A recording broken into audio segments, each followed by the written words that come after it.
रहीम। नाज़रीन, इस्लामाबाद टुडे के digital channel से मैं हूं आपका होस्ट सरदार शौकत महमूद। इस वक्त नाज़रीन मैं फैज़ाबाद में मौजूद हूं, जहां पे चारों तरफ जो है कंटेनर लगा के तो सड़क को ब्लॉक कर दिया गया है और आवाम को बेपनाह मुश्किलात का सामना करना पड़ रहा है।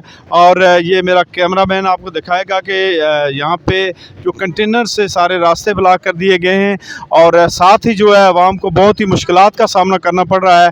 इस साइड पे आप देखें, यहाँ पे मुतबादल रूट से लोग जाने की कोशिश कर रहे हैं, लेकिन लोगों को बेपनाह मुश्किलात का सामना करना पड़ रहा है।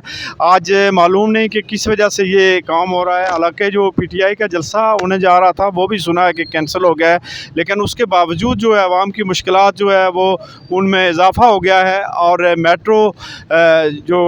मेट्रो बसें जो है इस वक्त तक बंद हैं उनको मुकम्मल तौर पर, और एक आम आदमी को, और फिर जो हाईएस वाले यहाँ पे गाड़ियाँ चलाते हैं उन्होंने मनमाना किराए 150 रुपया 200 रुपया लेके तो सदर से फैज़ाबाद तक सवारियों को यहाँ पे ड्रॉप कर रहे हैं, और बाकी सब लोगों ने भी किराया डबल कर दिया है।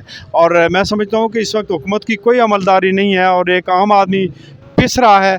और इस हवाले से मैं हुकूमत से ये मुतालबा करना चाहता हूँ कि वो फौरी तौर पर इस सूरत हाल का नोटिस ले और फौरी तौर पर आवाम की मुश्किलात का ख़ात्मा करने के लिए ये कंटेनर यहाँ से फैज़ाबाद से हटाए जाएँ। इस वक्त तक के लिए इतना ही। अपने होस्ट सरदार शौकत महमूद को दीजिए इजाज़त। अल्लाह निगहबान।